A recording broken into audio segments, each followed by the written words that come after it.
Hello viewers, welcome to UN College Digital class. In this class, I am going to discuss about hybrid inheritance, multipath inheritance and virtual inheritance. In the previous class of C++, I have already discussed about what do you mean by inheritance, what is the advantage of using inheritance, what are the different types of inheritance like single inheritance, multiple inheritance, multi-level inheritance, all those. Here, we are going to discuss about one interesting concept and very popular one, that is hybrid inheritance and virtual inheritance. Let's start.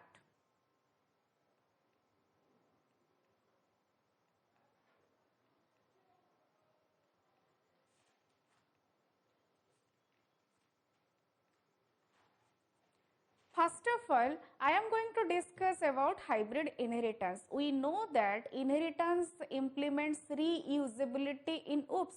By implementing inheritance, we can reuse the coding. Okay. Now we will discuss about hybrid inheritance. Hybrid inheritance is implemented by combining more than one type of inheritance. For example, combining hierarchical inheritance and multiple inheritance. In this way, we can implement hybrid inheritance. Okay.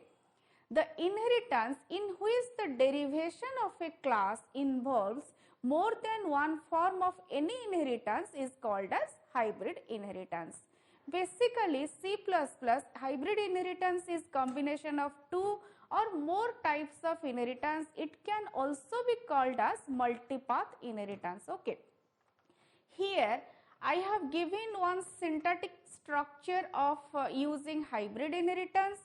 Here you can see that class A, okay, here you can see that class A is the base class, okay. Then we have used class B, public A. It means that class B is the derived class of class A.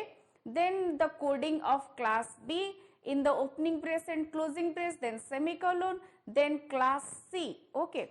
And in class C, there is independent, it is class C is independent base class, it is not related with A and B also. But when we are declaring class D, which is the derived class, it is using public B and public C.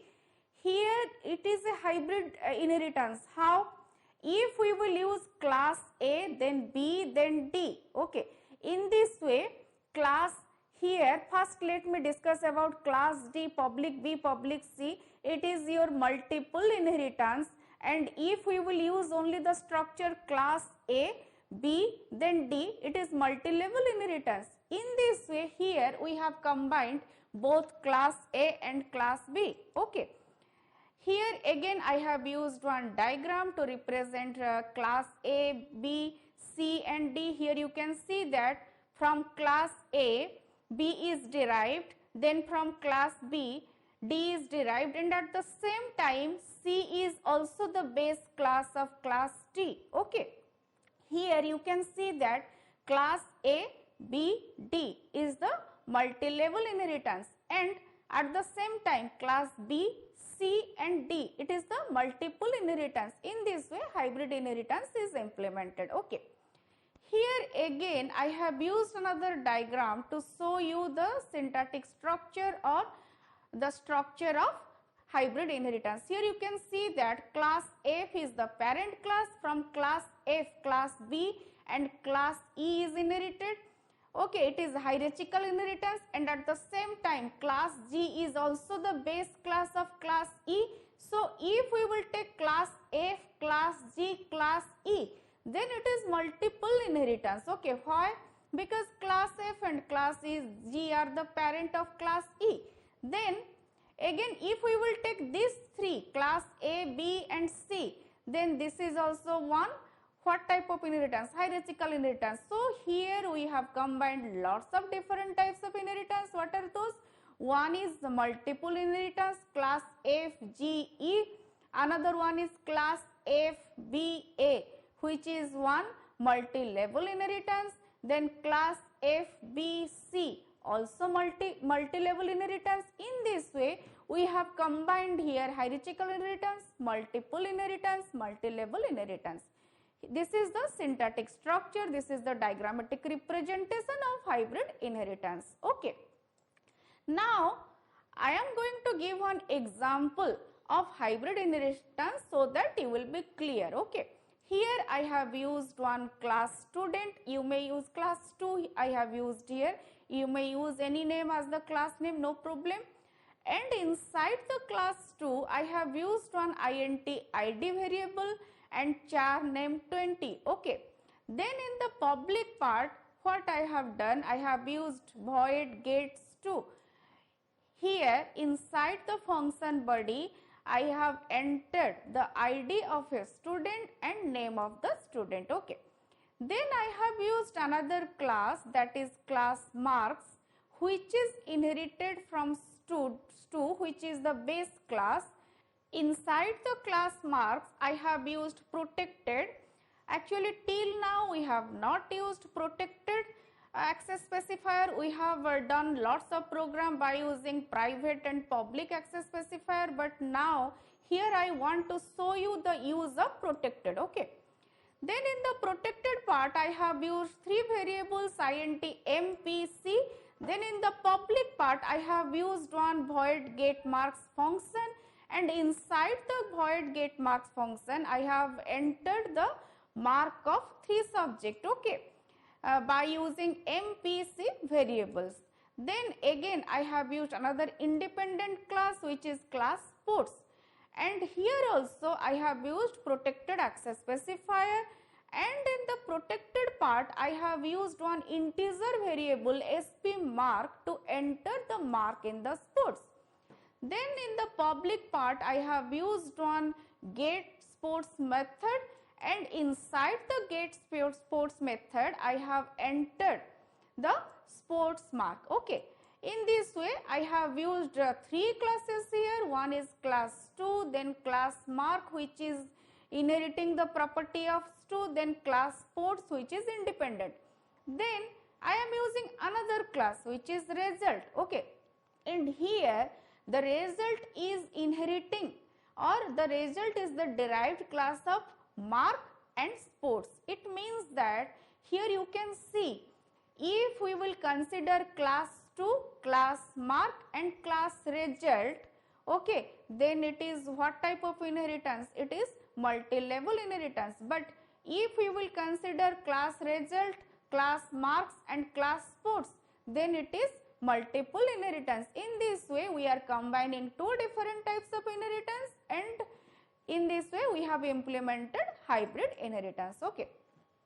In the class result, what I have done, I have used two variables, one is int tot and another one is float avg. I have not used any access specifier here, so that's why it is by default private. Then in the public part, what I have done, I have used one show method, and inside the show method tot equal to m plus p plus c. Here you can see that the MPC, which are the protected data member of class mark. Okay. If I have used private here instead of protected, then I cannot use MPC here. It means that in inheritance, if any data member or member function is declared as protected, then that can be accessed inside the derived class, okay, without using any object reference. And for that reason, protected is used generally in inheritance. Okay. Then in the show method, I have calculated average avg equal to tot divided by 3.0. Why it is 3.0? Because it is having three different marks, that's why. Then cout total equal to tot, then cout average equal to avg. In this way, then we have used another one is average plus sports mark, that is avj plus sp mark. Here I have used sp mark is also protected, and for that reason we can access sp mark here in the class result. Okay. This is all about the hybrid inheritance, but we need one main method, okay, to call the object, and for that reason I have used the main method here, result r. R is the object of result, and as result here you can see that the result is the derived class of public mark and public sports, and mark is the derived class of stu. That's why result is inheriting the properties of stu, mark and sports. Okay, in this way it is working. So R is inheriting all the properties of all the classes, 4 classes. Then R dot gets to, here we are entering student ID and name. Then R dot get marks, here we are entering the marks in 3 different subjects. Then R dot get sports, here we are entering the sports mark. Then R dot show. Show method is the method of result class, and here we are calculating total mark, we are calculating average mark, and also we are displaying average plus sports mark. In this way this program is implemented and hybrid inheritance is implemented here. I hope you have got some basic clear concept on hybrid inheritance. Till now I have discussed about hybrid inheritance. In the previous classes we have discussed about single inheritance, where one base class and one derived class is present, and another one is multiple inheritance, when one derived class is inherited from more than one base classes, that is called as multiple inheritance. Okay, in the previous class already I have discussed about that, and already also I have discussed about multi-level inheritance and hierarchical inheritance. Suppose there are 3 classes A, B, C, and B is inherited from A and C is inherited from B, then that is multi-level, and we have already discussed about hierarchical inheritance. But now what I have discussed, that is hybrid. Okay, actually single, multiple, multi-level, hierarchical, these are the 4 basic types, and hybrid is what? When we are combining more than one different types of basic inheritance and we will implement it as one inheritance, that is hybrid inheritance. Okay, I have discussed about that, I have discussed about with one example. I hope you have not any doubt. Okay, but if you have any doubt, then please write to me in the comment box. Now I am going to discuss about a particular case of hybrid inheritance where problem may come, and to eliminate that problem what we will do. Now we will discuss on that factor. Now I am going to discuss about multipath inheritance. You may get short question in the examination on multipath inheritance. Okay, actually multipath inheritance in C++ is a derivation of a class from other derived classes which are derived from the same base class. In this type of inheritance there involves other inheritance like multiple, multi-level, hierarchical inheritance.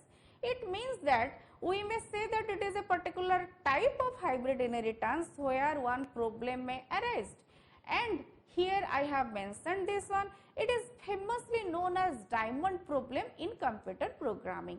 Here you can see that I have used 4 classes A, B, C, D. A is the base class. Okay, from A, B is derived and C is derived. It means that if we will consider only A, B, C, it is hierarchical inheritance. What we have done here, we have used one class D which is inheriting properties from class B and class C. What happens here, when D is derived from class B and class C, D is inheriting the properties of class B as well as class A, and in this way D is inheriting the properties of class C and as well as class A. It means that D is inheriting the properties of class A twice, and this is the multipath problem or inheritance, and it may be called as diamond problem. Okay, and generally it is termed as ambiguity. Now we will discuss how to resolve or how to solve ambiguity in inheritance. Okay, ambiguity can be occurred in inheritance when more than one instance base class is inherited. I have already shown that particular case which is diamond problem in the diagram previously. To eliminate this problem, C++ has a mechanism to inherit a single copy of properties from the common base class. This is done by declaring the base class as virtual while creating derived classes from this base class. Actually, I will explain this point as this is much more important one. Okay, And when we are using the keyword virtual, the inheritance is called as virtual inheritance. Virtual inheritance is used when we are dealing with multiple inheritance but want to prevent multiple instances of same class appearing in the inheritance hierarchy. I will explain this point. Virtual base classes are used in virtual inheritance in a way of preventing multiple instances of a given class appearing in an inheritance hierarchy when using multiple inheritance. Okay. Here I am going to explain exactly what is the problem of inheriting one particular class multiple time. Okay. Here you can see that class A, which is the base class, and class B and class C are the derived classes. Okay. Up to this point it is okay. But when we are inheriting class D, we are creating class D as the derived class, and it is inheriting the properties of class B and class C. What happens? Now, class B is inheriting the properties of class A, class C is inheriting the properties of class A. Okay. When class D is inheriting class B, through class B it is inheriting class A, through class C it is inheriting class A. It means that now class D is having two instances of class A, and this leads to ambiguity. Okay. Here I have represented that particular syntactic structure where ambiguity will appear. Class base, then class X is inheriting class base, class Y is inheriting class base, then class XY is inheriting public X and public Y. In this type of particular structure, ambiguity will arise. Here you can see that it is the memory representation of this particular syntactic structure. Here you can see that XY, okay, it is the derived class. When you are taking the object of the derived class, what happens? All the properties of the derived class present and all the properties of the base classes are present. Here the base classes are public X and public Y. So X component will present here and Y component will present here, but inside X base will present and inside Y base will present. It means that XY object is containing base twice, which leads ambiguity. Okay. And in order to resolve ambiguity, what we will do? We will use virtual. Here you can see that the virtual keyword I have used, and when you are using virtual base class in an inheritance, then this is called as virtual inheritance. Okay. Class base, the body of the class, then class X. When class X is inheriting the properties of base, it means that when we are declaring the inheritance, at that time we will use the keyword virtual. Okay. Then class Y, public virtual base. Yes, one more thing I want to mention here, that the virtual keyword may be placed here, may be placed before public also, no problem. Then class XY is inheriting public X and public Y. Now you will see what happens in the memory. When we are creating the object of XY, what it will do? It will inherit X, it will inherit Y, but it will inherit base only once. Okay. But in the previous case, you have seen that in the previous case, you can see here, when we are creating the object of XY, at that time base is present twice. But when we are creating, when we are using virtual, at that time what happens? Base is present only for once. This is the difference using virtual and not using virtual when ambiguity arises. By using virtual, we can eliminate ambiguity. This is the advantage of using virtual inheritance. Virtual can be written before or after the public.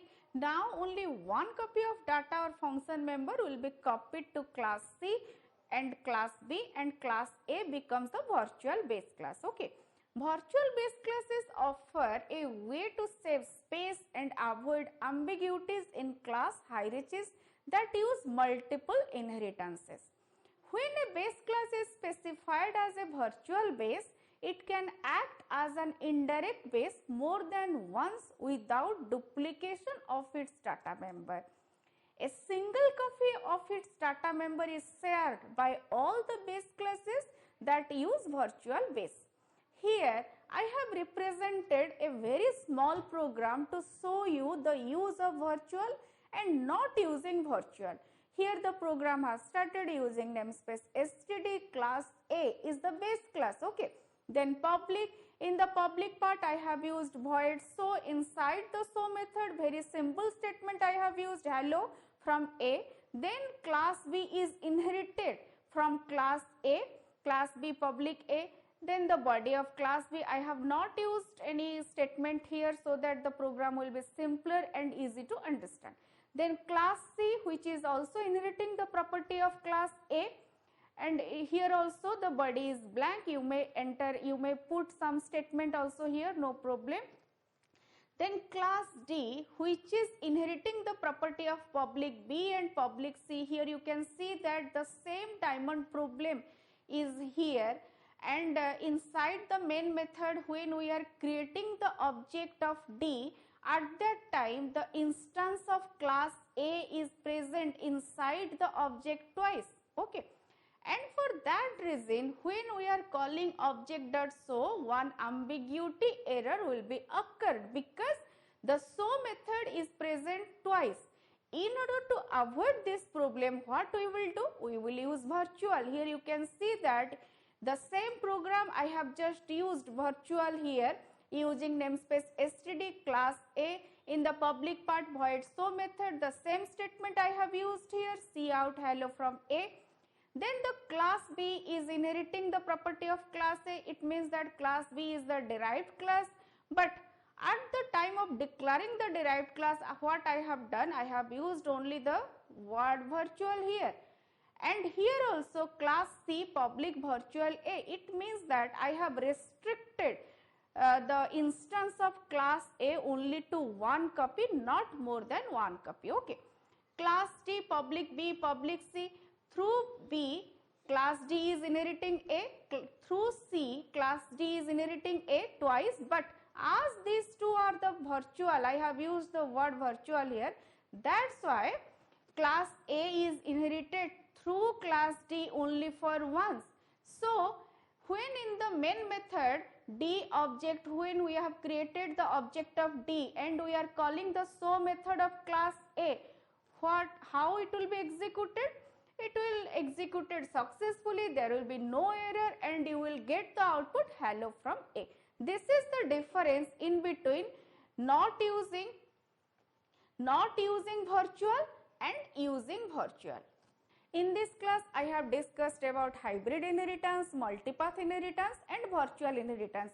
I have also explained the ambiguity problem which may be occurred because of the hybrid inheritance in a particular case, okay. How you will use virtual keyword and what is the advantages of using virtual inheritance, all those. If you have any doubt, then please write to me in the comment box so that I can clear your doubt. Thank you so much for watching. Have a great time.